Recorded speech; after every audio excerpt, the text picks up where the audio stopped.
Pemerintah Kota Denpasar memberikan subsidi dana pendidikan sebesar 1,5 juta rupiah bagi siswa yang tidak lolos seleksi penerimaan peserta didik baru PPDB SMP Negeri Kota Denpasar tahun ajaran 2024-2025.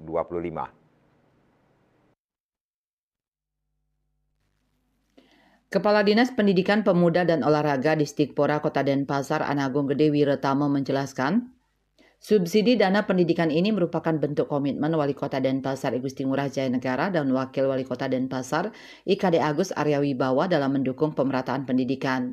Subsidi ini diharapkan dapat meringankan beban siswa yang bersekolah di SMP swasta. Secara teknis, bantuan ini dapat digunakan untuk membayar uang pangkal atau uang gedung. Pendataan penerima subsidi akan dilakukan saat tahun ajaran baru dimulai untuk memastikan data yang valid.